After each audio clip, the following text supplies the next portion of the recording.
Good morning from the Walmart parking lot here in Socorro. We got some driving to do today and some spots to see. Alrighty, so we're here in Socorro and we're gonna hop on Highway 60, head all the way through these mountains past Magdalena, and our first stop is gonna be the Very Large Array. But if we're gonna make it there, we're gonna have to get on the road.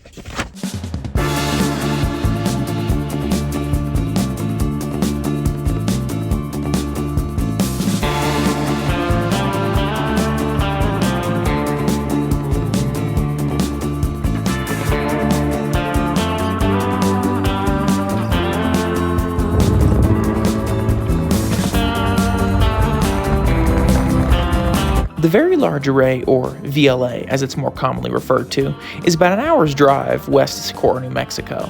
And for this trip, you might actually want to take a map with you because once you get out past Magdalena, there's no kind of cell service whatsoever.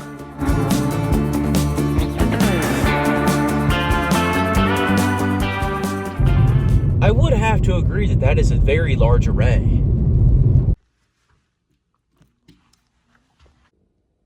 Nestled in an ancient lake bed in the high desert of New Mexico sits the VLA, a collection of 28 radio telescopes that collect radio waves emitted from outer space. Radio waves, albeit known more for sound and vibration, emit a small amount of light not visible to the naked eye. These radio waves travel countless miles before they reach Earth, and most from deep space aren't detectable due to the massive amount of interference from everyday objects, such as TVs, radios, or even your smartphone or flip phone. You're welcome, Dad.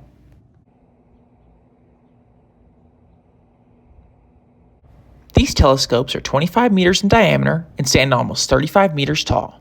They sit on cement blocks and can sit anywhere from a few hundred meters apart in their close configuration, seen here, to multiple kilometers apart. All forms of measurement are strictly in metric units at the VLA. They can be moved with a locomotive made specially for the VLA.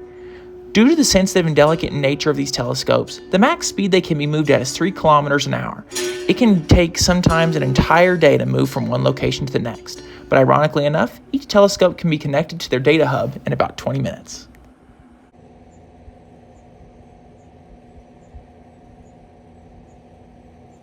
Although radio waves emit light we cannot see, it is an incredibly important factor in us humans learning about outer space. Whenever you see a high-resolution image of the galaxy, did you know that specific image was carefully stitched together with images from multiple telescopes made to capture different types and wavelengths of light, including from the VLA.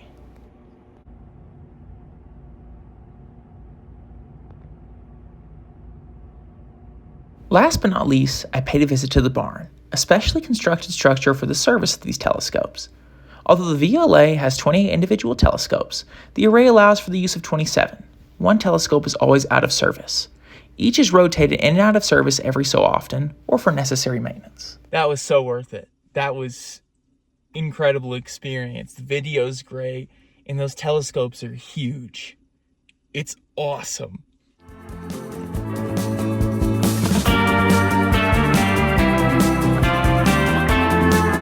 This is Route 60, the most efficient alternative to Interstate 40 across New Mexico's desolate west. Along this road are mountain passes, ancient lake beds, and towns with stories of travelers from long ago. Once upon a time, a very famous road almost had the designation of Route 60. Its name? Route 66.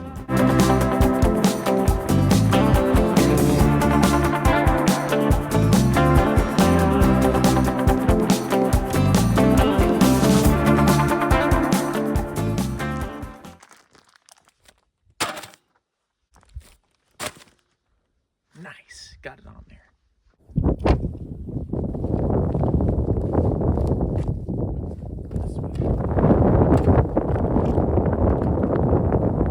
Just as I break out the stove, it starts to blow. It's been calm since I parked the car.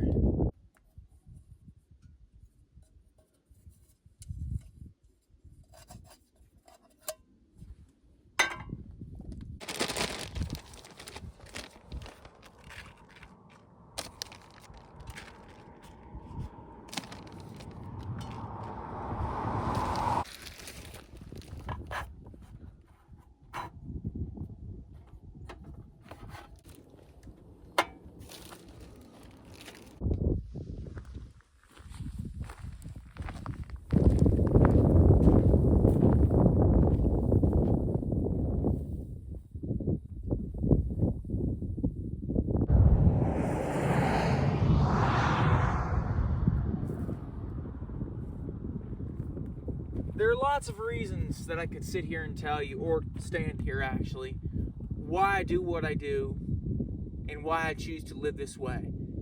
And if I was to tell you all those reasons, I've got more miles to drive, so we don't have time.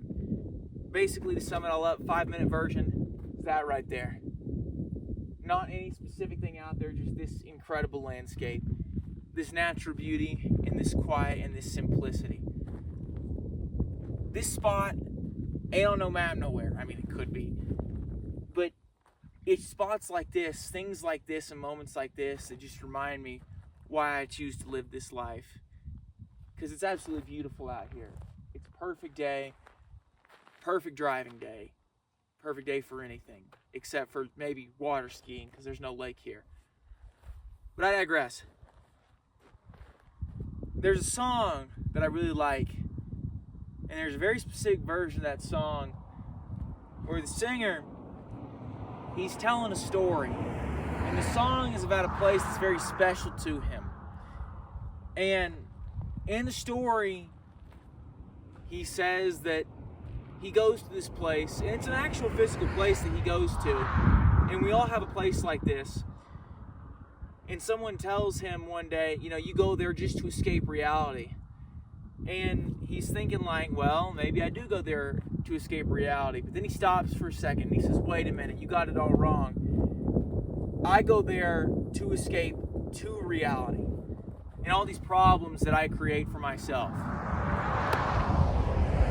That's why I choose to live this life, because I like to live this reality. I'm hungry. Let's eat.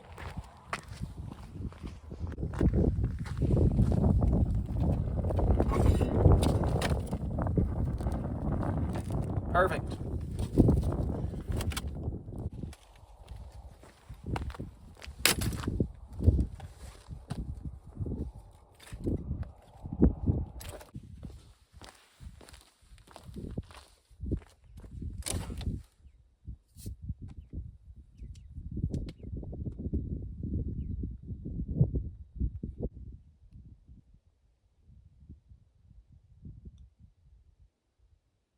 All right, lunch is made. Now we're gonna get back on the road and depart my favorite state, New Mexico. You're always good to me. Thanks, pal. I'll see you next time.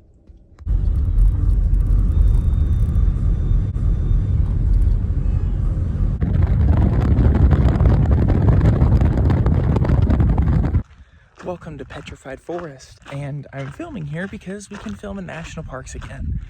So that's a great thing.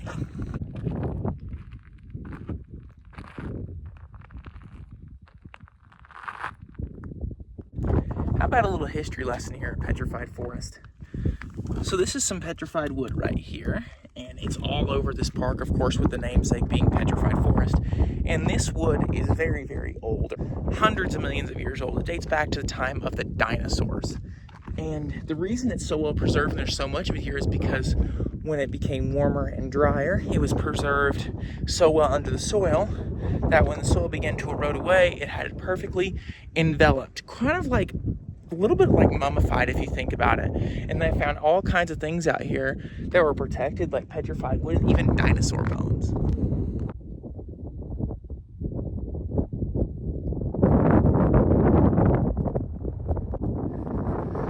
Cool survey marker. Gotta tag it when you see them. Wait, hold on. 2 of the same? First the cats, now those cars? There's all kinds of matrix glitching going on this trip. Here we are at the agate house.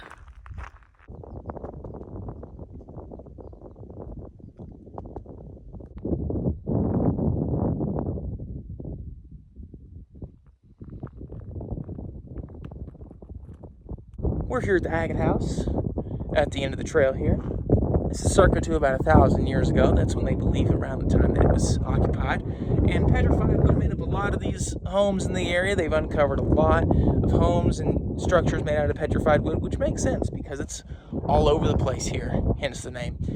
And not only are we at the end of the walking trail here, we're also at the into the trail for this little adventure that we've had. And man, it has been a great one. We've been on the road for 6 calendar days on this little trip, and we've made every mile, whether it was driving or walking, count. I went and saw my friends, went to some places that I'd been before, and a lot of others that I hadn't. It was a great experience, had a great time, and all by the way of a road atlas. Didn't get lost once thanks to my knowledge of the interstate system and various other roads and just reading the map, but it's been an incredible adventure. This will certainly not be the last, but it's definitely been one of my favorites to date. We've seen a lot of great stuff. I gotta wrap it up because the sun is blinding me. As always, thank you for tuning in. If you enjoyed what you saw, make sure to drop a like, maybe hit that subscribe button. We do adventures like this all the time. Or maybe comment below, above, or wherever they put the comments nowadays. Anyway, thanks for tuning in, everybody, and remember to travel light.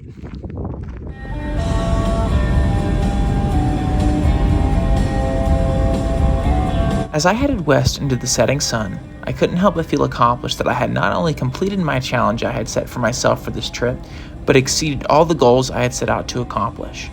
And on top of the fact that I made it to and from my destination safe and sound, I made lots of new discoveries along the way. But the main thing I learned on this trip is that we, as a society, have our heads buried in distractions. Those distractions can take the form of a phone or some other medium. Life is a beautiful thing, and you will never have quite as much of it left as you do in this moment right now. Don't waste it. Every moment you have is a gift. Your reality awaits. Thanks for watching.